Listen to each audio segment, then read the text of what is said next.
The fines that we were faced with would have forced us to close our doors and end our ministry in the United States.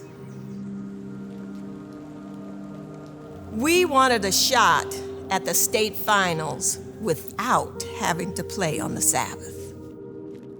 Our student leaders were targeted for their religious beliefs. To be mocked, ridiculed, falsely accused, that'll test your faith. If we didn't succeed, I don't know that our church would have survived. They went in and they cut down the beautiful green trees. It's a part of the sacredness of that area. They took everything, the grass and the brush and the plants. They questioned everything about us, our existing within this city, the authenticity of our religion, our way of life. They said, "You are not welcome." I was young, I was shy, I was a little scared, but I was raised to stand up for what I believe in, to stand firm in what I believe to be true.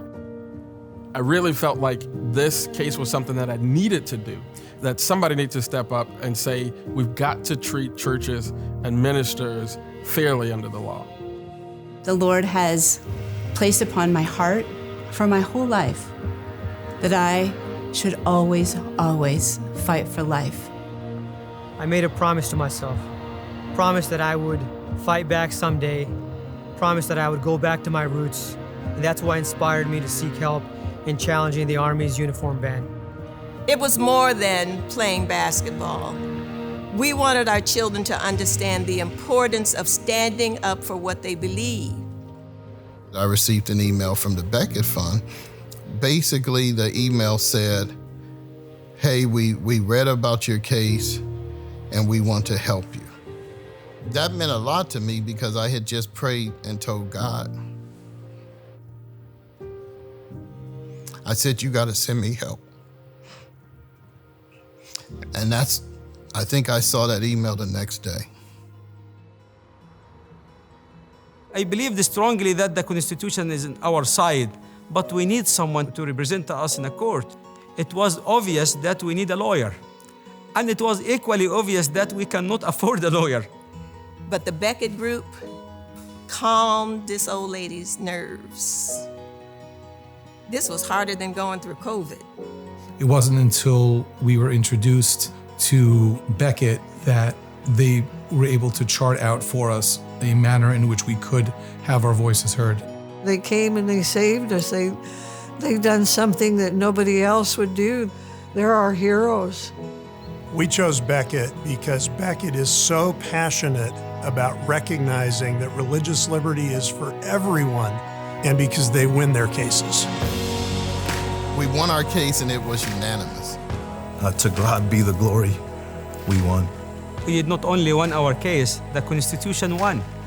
After decades, the Army finally allows Sikhs to serve with their articles of faith.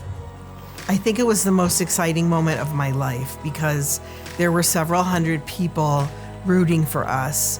And I just realized that we were like all together as one body for the same cause. One of the many great things that came out of this is you had a brief being filed on behalf of Muslim groups in support of our group, written by a professor at Notre Dame. The Lord said we wouldn't be alone.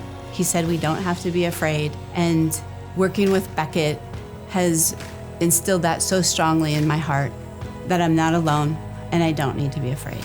Thank you, Becket, for protecting and advancing religious liberty for everyone. Thank you, Becket, for making us feel that we belong.